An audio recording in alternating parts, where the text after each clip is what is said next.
بسم الله الرحمن الرحيم إن الذين كفروا لن تغني عنهم أموالهم ولا أولادهم من الله شيئا وأولئك أصحاب النار هم فيها خالدون مثل ما ينفقون في هذه الحياة الدنيا كمثل ريح فيها صر أصابت حرث قوم ظلموا أنفسهم فأهلكت وما ظلمهم الله ولكن أنفسهم يظلمون صدق الله مولانا العظيم.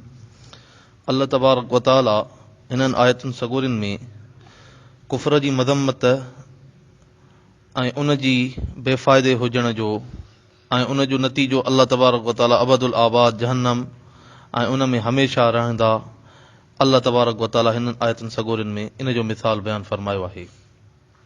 जेतोणीकि कुफर में अहले किताब सां गॾोगॾु सभु मुशरिक अची विया जेके बि कुफर करनि था या अल्लाह तबारक व ताला जे वहदानीअ जो इनकार करनि था। जेतोणीकि तसलसुल अहले किताब जो हले थो तंहिंजे करे अल्लाह साईं फरमाए थो त जिन इनकार कयो तिन खां न के सननि माल ऐं न के सननि औलाद अल्लाह जो कुझु अज़ाब टारे सघंदा।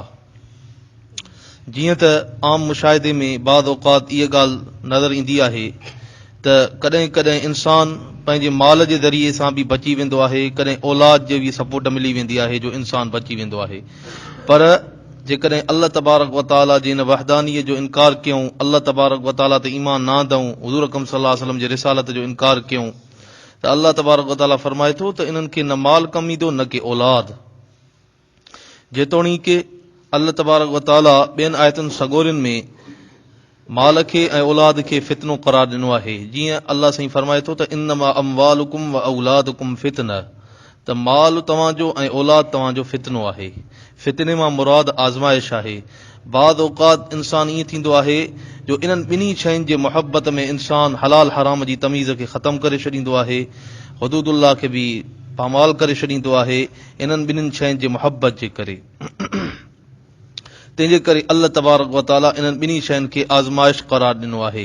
ऐं ॿी आयत सगोरीअ में अल्लाह साईं ईअं फरमाए थो त वमा अमवालुकुम वला औलादुकुम बिल्लती तुक़र्रिबुकुम इंदना ज़ुल्फा, यानी तव्हांजो माल ऐं तव्हांजी औलाद अल्लाह तबारक व ताला जो क़ुर्ब हासिल नथा कराए सघनि। पर क़ुर्ब छा सां हासिल थींदो? उहो आहे आमाल सालिहा, तौहीद, रिसालत ऐं शरीयत मुतहरा ते हलण सां क़ुर्ब हासिल थींदो आहे।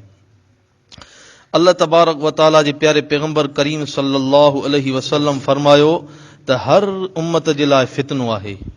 व फितनतु उम्मती अल माल, ऐं मुंहिंजे उम्मत जो जेको फितनो आहे उहो आहे माल। हुज़ूर अकरम सल्लल्लाहु अलैहि वसल्लम सहीहैन जी रवायत आहे त मां तव्हांजे इन ॻाल्हि ते ख़ौफ़ नथो कयां त तव्हांखे सुञाई अची लागू थींदी, पर मूंखे ख़ौफ़ आहे त तव्हांजे मथां अल्लाह तबारक व ताला दुनिया खे कुशादो करे छॾींदो, पोइ तव्हां उन्हनि में रग़बत करणु लॻंदव ऐं पोइ तव्हां हलाक थी वेंदव जीअं तव्हां खां अॻिलनि उम्मतुनि खे हलाक कयो वियो। बर सूरत इहो तॾहिं आहे जॾहिं इंसान इन्हनि ॿिन्हिनि शयुनि जे ईअं सम्झो मुहबत जे करे अल्लाह तबारक व ताला जे अहकामनि खे पामाल करे। न त सही मुस्लिम जी रिवायत में अचे थो हुज़ूर अकरम सल्लल्लाहु अलैहि व आलिहि वसल्लम जिन फरमायो त माल सुठो साथी आहे बशर्ते कि अल्लाह जो ऐं उन्हनि जे बाननि जो हक़ अदा कयो वञे। जेकॾहिं इन्हनि ॿिन्हिनि शयुनि जो हक़ अदा न कबो त ईअं सम्झो इहो माल वबाल बणिजी वेंदो आहे। अल्लाह तबारक व ताला इन आयत सगोरीअ में फरमाए थो त जिन इनकार कयो तिन खां न के सननि माल ऐं न के सननि औलाद अल्लाह जो कुझु अज़ाब टारे सघंदा, ऐं इहे दोज़खी आहिनि, उहे मंझि सदाई रहण वारा आहिनि। ऐं अल्लाह साईं अॻिते मिसाल ॾींदे फरमाए थो त हिन दुनिया जी हयातीअ में जेकी रिया लाइ ख़र्चींदा आहिनि तंहिंजो मिसाल उन ई वाव जे मिसाल वांगुरु आहे जंहिंमें पारो हुजे जो उन टोलीअ जी पोख खे पहुचे जिन पाण ते ज़ुल्म कयो, पोइ उन सननि पोख खे नास करे।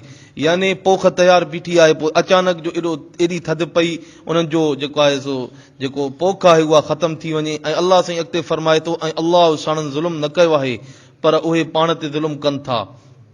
यानी इन में अल्लाह तबारक व ताला कुफार जो जेको ख़र्च करनि था हिन दुनिया जे तख़्ते ते उन जो मिसाल ॾींदे बयानु फरमाए थो।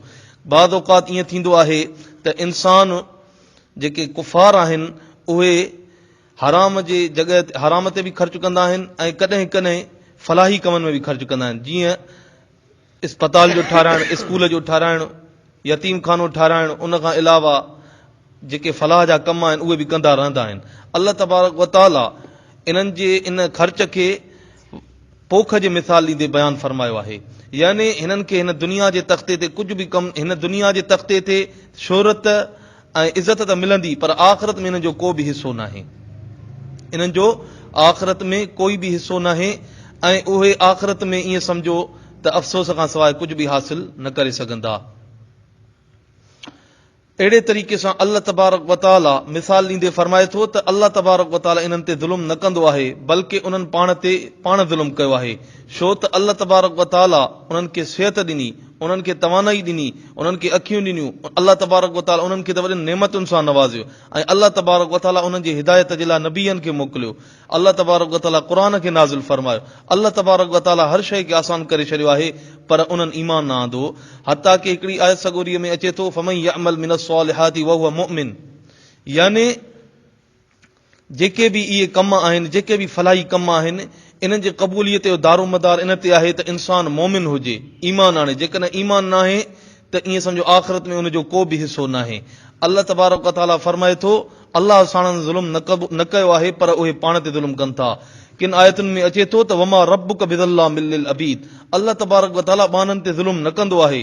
ऐं ॿी आयत में अचे थो वमल्लाहु युरीदु ज़ुल्मल लिल इबाद, अल्लाह तबारक व तआला त बाननि ते ज़्यादती जो इरादो बि न कंदो आहे।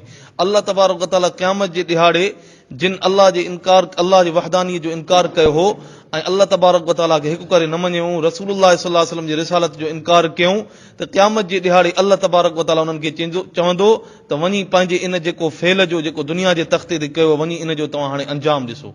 ऐं जिन नेकी कई हूंदी अल्लाह तबारक व तआला उन्हनि खे चवंदो त शुक्र कयो जो मां तव्हांखे नेकी करण जी तौफ़ीक़ ॾिनमि। बर सूरत अल्लाह तबारक व तआला कंहिं ते बि ज़ुल्म न कंदो आहे। दुआ आहे अल्लाह साईं तव्हांखे बि नेका माल ऐं असांखे समूरनि खे नेका माल करण जी तौफ़ीक़ अता फरमाए, ऐं समूरे जहान खे मुंहिंजो रब साईं हिदायत जे नूर सां नवाज़े। वमा अलैना इल्लल बलागुल मुबीन।